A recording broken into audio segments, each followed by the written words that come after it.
Durant son périple, Ibn Battuta emprunte le réseau des routes commerciales en usage entre l'Asie et l'Europe, et qui tire son nom de la plus précieuse marchandise qui est transitée, la soie. Les échanges commerciaux autant que religieux, scientifiques et culturels s'opéraient à travers cette route.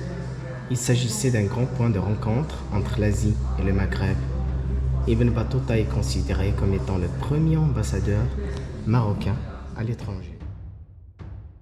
Né à Tanger en 1304, Ibn Battuta fut l'un des voyageurs les plus célèbres du monde. Après avoir quitté sa maison à l'âge de 21 ans, Ibn Battuta parcourut le monde islamique et l'Extrême-Orient du XIVe siècle. Couvrant 120 000 km entre 1325 et 1352, visitant 40 pays et traversant 3 continents, cela équivaudrait à un peu moins de 11 km par jour pendant près de 11 000 jours. Il fit de cette tournée un carnet qu'il intitula « Les voyages ». Ce livre en plusieurs volumes posa les jalons du récit de voyage dans sa forme contemporaine. J'ai âprement décidé de quitter des êtres chers, des hommes et des femmes, et de partir de mon pays comme les oiseaux se séparent de leur nid avec beaucoup de mal. Telle fut l'ouverture du récit d'Ibn Battuta sur ses voyages, au temps où ses parents étaient encore en vie. عام 1358 أدخل البلاد في فترة من الفوضى والارتباك كان سببا للانحلال في السلطنتين. شوف لي مالينيين حتى القيروان حتى القيروان حتى تونس كألمونيا المالينية القليلة من نوعين التي لا سلامة في المغرب. الألمونيا خصنا نشوفوها في النية. هنا كاين الأثارات هنا. تما. غير ديسونت عندها بلا فواتور سي تري ديفيسيل. C'est bien de lire les méthodes. Dans un premier temps, il n'était parti que pour accomplir le pèlerinage et ne semblait pas avoir songé une seule seconde à aller plus loin que la Mecque.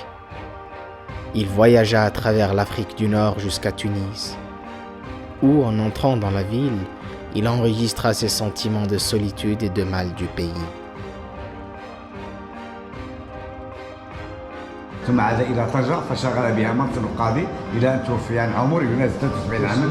Les habitants de la ville tout autour de moi s'approchaient les uns des autres pour se saluer et s'entretenir, mais aucune âme ne me dit un mot de salut, car il n'y en avait aucun que je connaissais. Je me sentis si triste à cause de ma solitude que je ne pus retenir les larmes qui me montaient aux yeux, et je pleurais amèrement.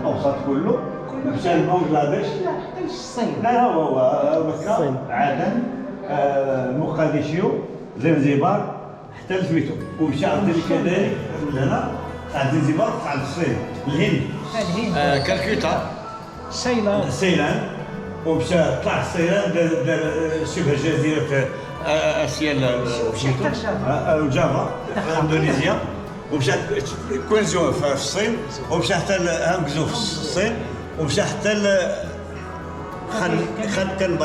خان بايلا هذا راه سميتو لومبير نتاع جنكيز خان شتيه دونك مشى حتى لاسيا الوسطى هذوما الرحال تصور انسان كيلومتر تصور انسان في هذا القرن 12 هذه المسافات كلها اللي ما درناش حنا اللي عندنا الطيارات عندنا في هذا ولا هذا الباركور شي مالي ها هو دايز حتى لو كير مشى هبط بعد حتى زنزبار لان كانت زنزبار معروفه بزاف ومشى دار لا بينيسي ارابيك دار الاردن والاناطوليا الشيء كله داروه اسيا الوسطى مشى حتى لدلهي مشي السلطنة سميتو دار دلهي وهبط الكالكوتا لتحت سميتو مشى حتى لسيلان ها هو دار سميتو كلشي سومطرة في جافا ها هو حتى اسيا الوسطى رومبي جنكيز خان. Il quitta Tunis pour Alexandrie, en Égypte, en compagnie d'une caravane en guise de protection le long de la route, stratégie qu'il utiliserait souvent tout au long de ses voyages. À Alexandrie, il rencontra un mystique dévot nommé Burham el-Din, qui prophétisa qu'il visiterait Sindh, Pakistan, l'Inde et la Chine et jouirait de l'hospitalité des 3 frères d'Al-Din qui vivaient dans ces régions. Plus tard, à Alexandrie, alors qu'il séjournait chez Cheikh al-Mourchidi, Ibn Battuta fit un rêve dans lequel il était porté par un grand oiseau jusqu'à la Mecque, puis au-delà vers des terres qu'il n'avait jamais pensé voir. Le cheikh interpréta ce rêve pour lui comme un signe qu'il atteindrait à la Mecque avec succès, mais que ses voyages l'emmèneraient beaucoup plus loin. Ses expériences à Alexandrie menèrent Ibn Battuta à repenser son plan initial de retour chez lui après le pèlerinage. Et il commença à envisager de voyager pour le voyage en soi, donnant plus de valeur au voyage qu'à la destination finale.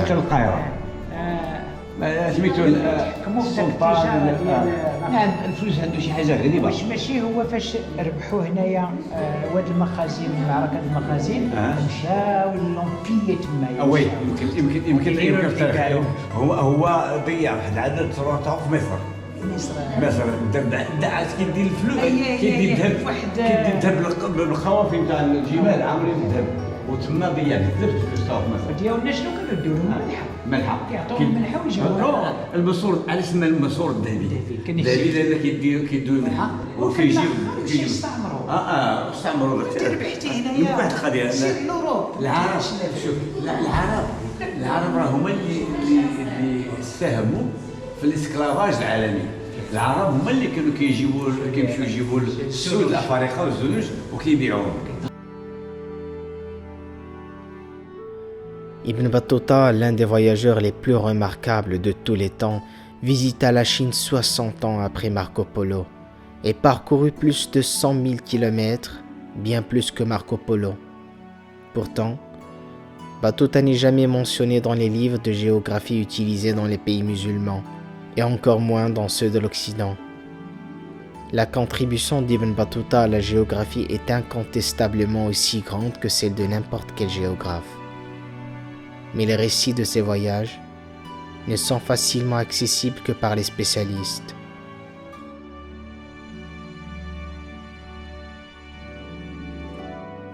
Sur les terres, voyage sur les mers.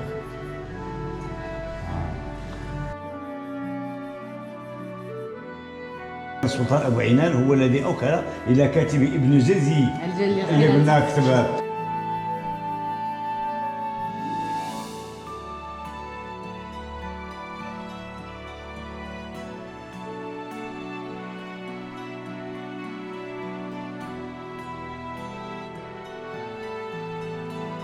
Ibn Battuta mourut, probablement à Fès en 1368 ou 1369.